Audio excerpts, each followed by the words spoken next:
Stay A up audio A. JJ boleh standby. Cik B up audio B. JJ standby. Camera standby.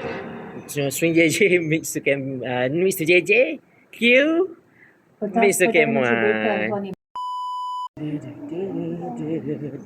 Salam ma'al hijrah. Ma'al hijrah. Salam Isra Mi'raj. Ni baca sikit. Saya ke bawa nak cek Nak agak. Aku siku kau ni. Saya nak kurangkan nervous saya nak selalu kat sini. 4, 3, 2, 1. Sorry Nuson. Thank you. Stand up for headline. Ada sound super Q. Hampir 1/3 dana sumbangan asas rahmah dibelanja sejak 5 hari disalurkan. JJ boleh standby. First item cara belanja. Swing JJ. Mix to JJ.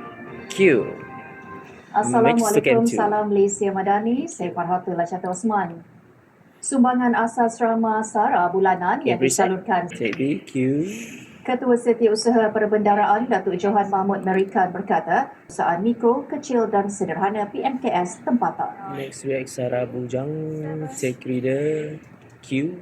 Inisiatif sumbangan asas rahmah SARA bagi kategori bujang terus membantu meringankan beban golongan yang belum mempunyai pendapatan stabil.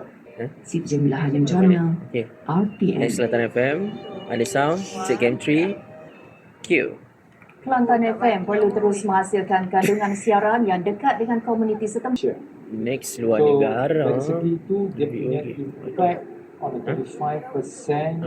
Luar negara boleh pergi Cameron kak? And then also, Definitely luar is it negara. across the board all products or selected G lah? We don't know yet. As a Boleh tak? because yang apa yang dia kata ialah Presiden US kata ialah 25% saja. Itu yang kita kena tengok. Mungkin yang produk yang kita ekspor ke Iran itu JJ boleh standby juga untuk luar negara. impact dia memang kecil. Q. Beliau berpandangan pengumuman itu juga tidak akan menjejaskan sentimen pasaran dan keyakinan pelabur dengan operasi perniagaan masih berjalan seperti biasa.